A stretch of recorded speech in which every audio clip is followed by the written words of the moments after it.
We are back on the moon again. However, it seems like our main ride, NASA, is having a bit of trouble with their vehicle.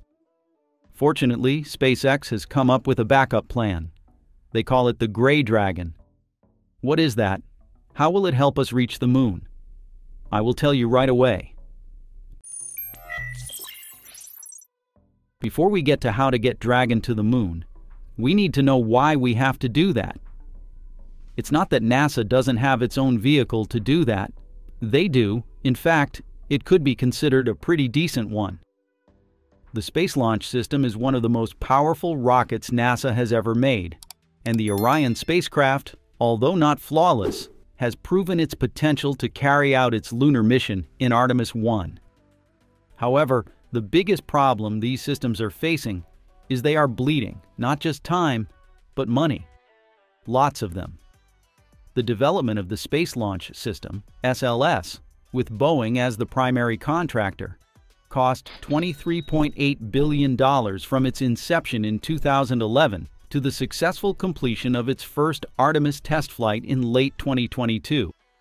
And since the SLS is a non-reusable rocket, each time it launches, well, there goes $2 billion. The project's high cost is so bad that, at one point, Boeing notified its SLS employees that the company was preparing to cut up to 400 jobs from the program due to revisions to the Artemis program and cost expectations. Following daily discussions with NASA, the company was able to retain half of the affected jobs. We are in a very bad situation, so a more economical solution must be proposed immediately. One possible approach is to cancel the whole thing and use SpaceX's Dragon spacecraft and Falcon launch system instead. Now, the idea of using the Crew Dragon spacecraft instead of Orion is not new, at least among experts. One of them is Dr. Zurbin, who has come up with a plan to use SpaceX's Crew Dragon for the Artemis mission. If you are familiar with Mars Society, then you have definitely heard this name. Robert Zurbin is the president of Pioneer Astronautics, an aerospace research and development company based in Lakewood, Colorado. He is also the founder and president of the Mars Society, a global organization committed to advancing the exploration and settlement of Mars through both public and private initiatives. Previously, Zurbin served as a staff engineer at Lockheed Martin Astronautics in Denver. He holds a master's degree in aeronautics and a PhD in nuclear engineering from the University of Washington. With a resume like that, when he comes up with a bold plan of using Crew Dragon as an alternative for Orion, the guy knows what's he talking about. At the time, the Gray Dragon plan, which Zurbin referred to as the color of the moon, could get people to the moon as soon as 2024. Here is how the plan goes. To get the Gray Dragon to the moon, we'll need a combination of two launch systems, the Falcon 9 and Falcon Heavy, and of course the Dragon spacecraft. The reason is that the Falcon 9 doesn't have enough thrust to take Dragon to the moon, and the Falcon Heavy itself isn't crew-rated yet. First, Dragon will be launched into low Earth orbit on a Falcon 9 rocket.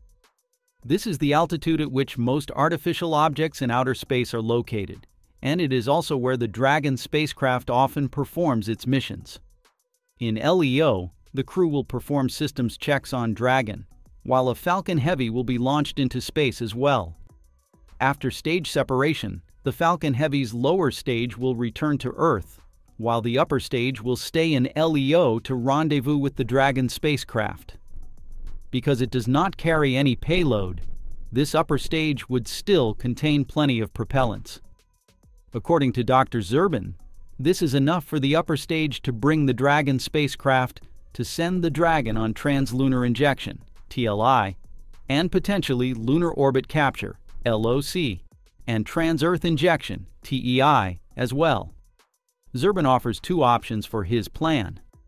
The first option involves launching a Falcon Heavy without a payload, placing a 10-ton dry stage and 65 tons of propellant into low Earth orbit. After performing a rendezvous and docking with the Gray Dragon, the combined vehicle has a dry mass of 19.5 tons, with 65 tons of propellant. With the Falcon Heavy's exhaust velocity of 3.41 kilometers per second, this results in a total delta-v capability of 5.0 kilometers per second. After using 3.1 kilometers per second for translunar injection, 1.9 kilometers per second remains, which is sufficient for 2 DV maneuvers of 0.95 kilometers per second each, one for lunar orbit capture and another for trans-Earth injection, allowing the spacecraft to achieve a lowish lunar orbit and return to Earth. The second option requires the help of a small propulsion stage, or SPS. There was something like that in the original Artemis plan. They called it the Space Launch System Interim Cryogenic Propulsion Stage. Basically, the task of these systems is to provide in-space propulsion after the solid rocket boosters and core stage are jettisoned. Okay, back to the plan. The SPS consists of 7.9 tons of LOX/CH4 propellant and 1.5 tons of dry mass, bringing its total mass to 9.4 tons. When combined with the Dragon spacecraft, the total mass increases to 18.9 tons. With a mass ratio of 1.717, the SPS provides a total delta-v capability of 2.0 kilometers per second, enabling lunar orbit capture and trans-Earth injection for both outbound and return trips from low lunar orbit. The Falcon Heavy upper stage reaches low Earth orbit with a 10-ton dry mass, 9.4 tons of SPS mass, and 55.6 tons of propellant. After rendezvousing and docking with the Dragon spacecraft, the combined mass of the assembled spacecraft will be 84.5 tons, with 55.6 tons of propellant in the Falcon Heavy upper stage, available for translunar injection. This plan was written by Dr. Zurbin in the form of a memo and sent to NASA Administrator Jim Bridenstine and Scott Pace, Executive Secretary of the National Space Council, on June 30, 2020. Zurbin calls it the Artemis 8 mission, named after Apollo 8, the first human spaceflight to reach the Moon. Although this seems like a well-thought-out plan, one thing to note is that in this plan, the Dragon spacecraft is designed for deep space missions, while the current Crew Dragon is a spacecraft optimized for low Earth orbit. So how can SpaceX make the Dragon spacecraft fit to do deep space missions? Well, turns out they don't have to do much. If you remember, before Starship, it was a variant of the Dragon spacecraft that they intended to send to Mars. SpaceX called it the Red Dragon project. This might be the key to upgrading Dragon for the Moon mission. Developed between 2011 and 2017, it proposed using an uncrewed, modified SpaceX Dragon 2 for cost-effective Mars lander missions, launched aboard Falcon Heavy rockets. The primary goal of the initial Red Dragon mission was to test technologies and techniques for entering the Martian atmosphere with equipment that could be used by a human crew in the future. These Mars missions were intended as technology demonstrators for the larger SpaceX Mars colonization plan, which was unveiled in September 2016. Originally conceived in 2016-2011 as a potential NASA Discovery mission for launch as early as 2022, the program evolved after it did not receive funding during the 2013 to 2015 Discovery Mission Program cycle. However, in July 2017, Elon Musk revealed that development would be halted, with resources redirected to the Starship program instead. One of the Red Dragon's advanced technologies that the current Crew Dragon spacecraft still inherits is its robust heat shield. In January 2006, NASA's Stardust capsule, equipped with a standard Pika heat shield, set the record for the fastest re-entry speed of a spacecraft into Earth's atmosphere, reaching 12.9 kilometers per second.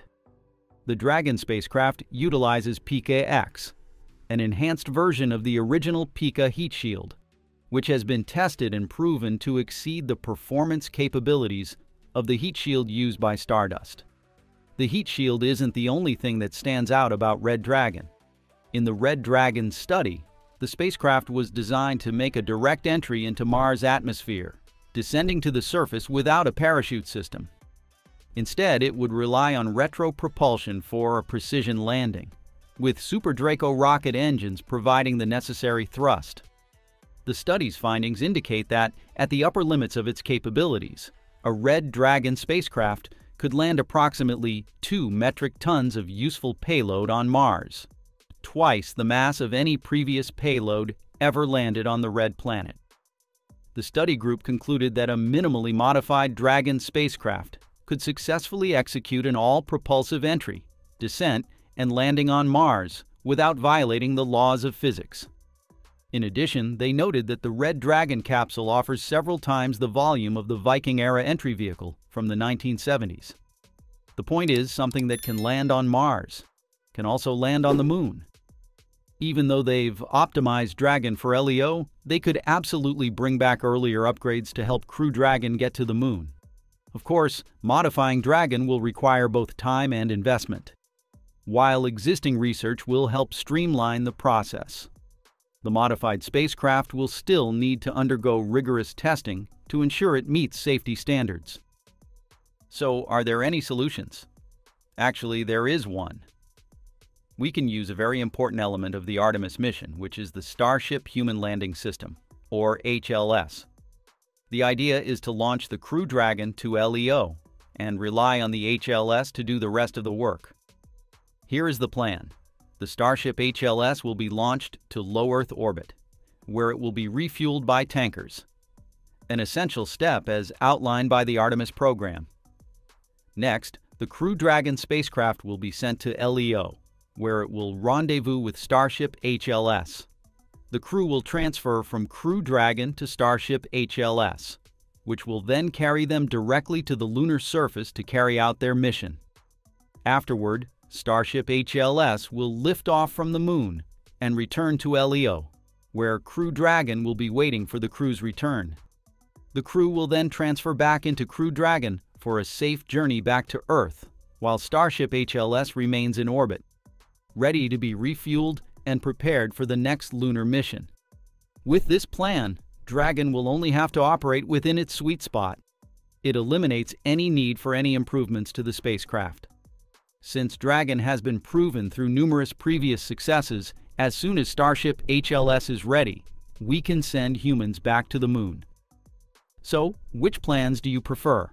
Let me know in the comment below. As of February 2025, the Orion spacecraft has cost $21.5 billion, or $26.3 billion when adjusted for inflation to 2022.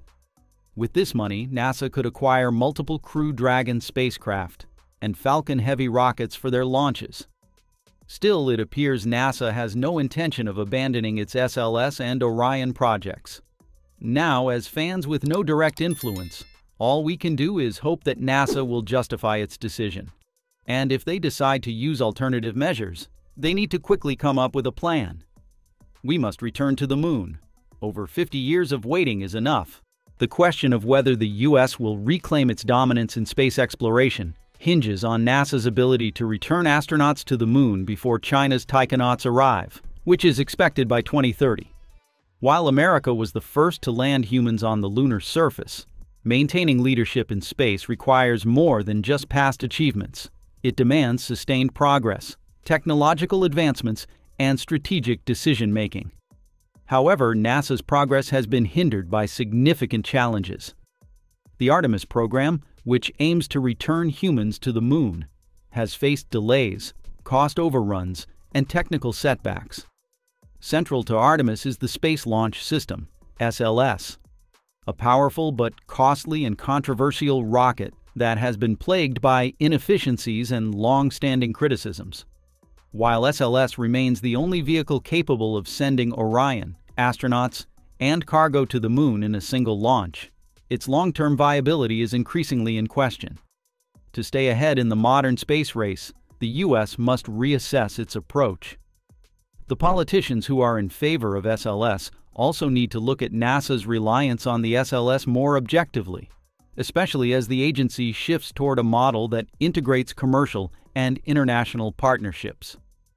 Among them, Scott Pace stands out as a notable name who worked at NASA as an associate administrator for program analysis and evaluation from 2005 to 2008. Bear in mind that he was a key Republican space policy leader who has long opposed commercial heavy-lift rockets as alternatives to NASA's SLS. Now he has changed his mind. At a February 26th hearing of the House Science Committee's Space Subcommittee, Pace expressed, "We need an off-ramp for reliance on the SLS." He explained, "The current Artemis program presents very complex challenges, especially for the systems engineering and integration required to incorporate commercial and international partner contributions. A primary concern is the Space Launch System, SLS, which is not reusable. It has had one flight but has trouble supporting one flight per year, much less congressional targets of 2 cores per year. A second mobile launch platform and the exploration upper station for the SLS Block 2 are behind schedule. Cores for the Artemis 2 and Artemis 3 missions, involving crews flying around the Moon and then landing, are well along. But it is time to consider alternatives for going from the Earth to the Moon and returning.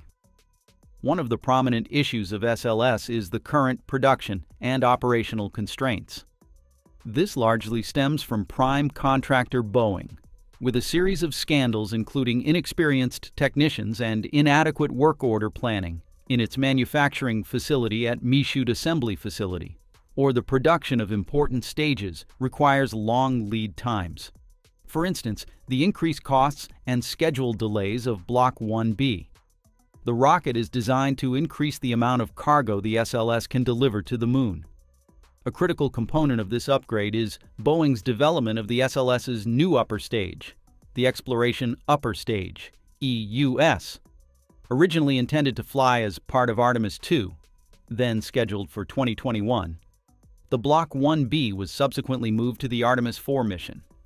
This extended timeline, along with the supply chain challenges, have contributed to increasing Block 1B costs, with Boeing's EUS contract growing from $962 million to over $2 billion through 2025. SLS's high price tag and slow development make it less competitive compared to emerging commercial alternatives like SpaceX's Starship.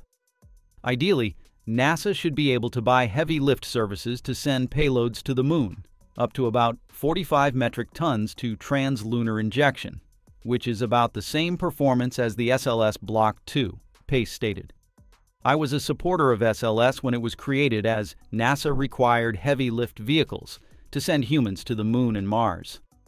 At the time, it did not appear, to me, that a private sector heavy lift vehicle would be feasible within 2 decades. Today, the situation is different, with heavy lift options from SpaceX, Blue Origin, and United Launch Alliance. SpaceX's Starship is currently the leading candidate because it is the cheapest, most powerful spacecraft, and more importantly, has a large payload capacity, up to 200 tons on low Earth orbit missions. Of course, as reaching the higher orbits, that capacity will be gradually lower. But remember that Starship is designed for the deep space mission, so SpaceX is developing an advanced technology called refueling. With refueling, the vehicle can potentially reach much higher capacities, similar to its low Earth orbit performance.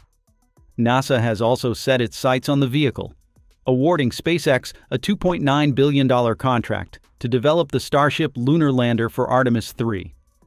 The big elephant in the room here is that it has not come online yet. Orbiting fuel depots don't exist yet, and transferring cryogenic propellants in microgravity hasn't been demonstrated. At present, SpaceX has tried to ramp up its Starship development and is halfway toward full reusability. They managed to catch Super Heavy by using the launch tower twice and aimed at catching the upper stage in Flight 9.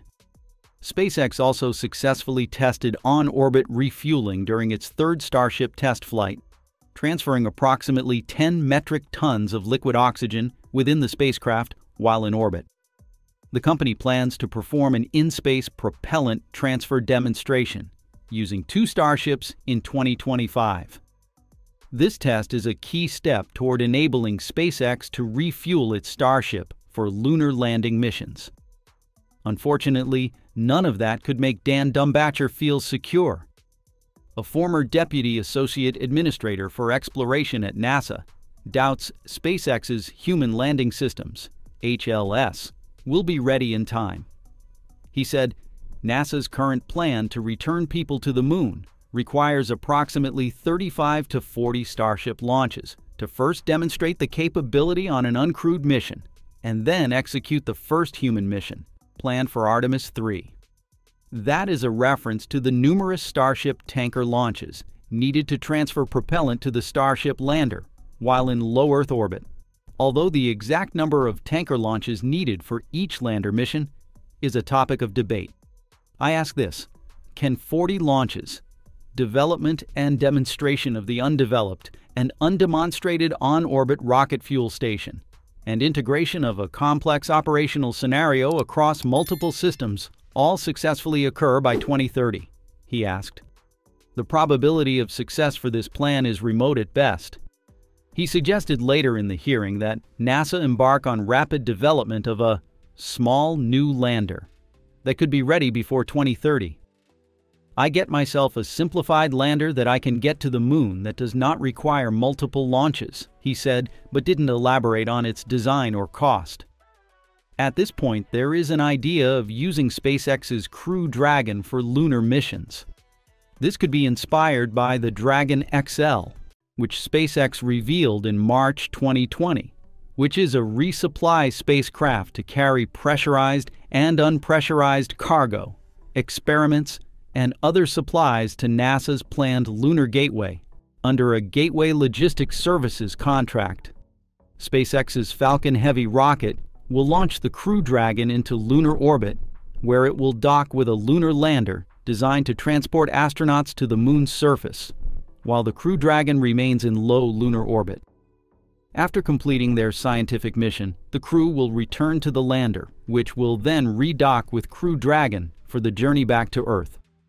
SpaceX's Dragon spacecraft, launched aboard Falcon 9 rockets, has already demonstrated exceptional docking capabilities, particularly with the International Space Station.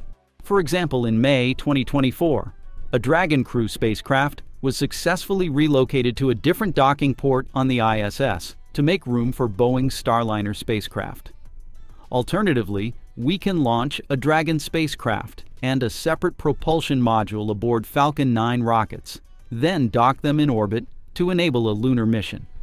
Nevertheless, to make that possible, a redesign on both Dragon and Falcon Heavy is needed, because Dragon is dedicated to low Earth orbit mission, while Falcon Heavy has not been human-rated yet. Another potential solution involves using the ICPS, Interim Cryogenic Propulsion Stage, designed by ULA, which streamlines the integration of Orion with Vulcan, since ULA is already familiar with Orion's interface requirements. Launching Orion aboard Vulcan eliminates the need to develop and integrate Boeing's Starliner with Vulcan, ultimately saving both time and effort. Blue Origin's New Glenn rocket has captured public attention since its debut launch on January 16th. It is widely anticipated to challenge SpaceX's dominance and provide NASA with an additional launch option for redundancy. However, the vehicle is not yet fully operational, and more significantly, it has only flown once after years of development. Blue Origin CEO Dave Limp announced plans for a second launch in late spring, following fixes to issues encountered during the first flight. However, given the company's history of delays, the space community remains skeptical about this timeline. Anyway, while it is all just on paper, the change in thinking among space policy leaders is very welcome. Apparently, Scott Pace did not call for an immediate end to SLS. Instead, it still serves in the next two missions, Artemis 2 and 3, which are scheduled for 2026 and 2027 respectively. I think trying to change that and do something else would produce more delays and push us past 2030. By Artemis 4, he said alternatives could enable a more sustainable presence on the Moon. By using commercial rockets, NASA could maintain a higher rate of flights to the Moon each year, with up to multiple cargo and crew missions. A revised Artemis campaign plan should be a high priority for the new NASA administrator. There may be some painful adjustments with industry and our international partners, but it is better to do so now than to continue on an unsustainable, unaffordable path. The Artemis policy is a good one, supported by Congress and multiple administrations. However, we need a more sustainable and credible approach, he stated. Both Dumbacher and Pace argued that returning humans to the Moon was a necessary step towards later missions to Mars.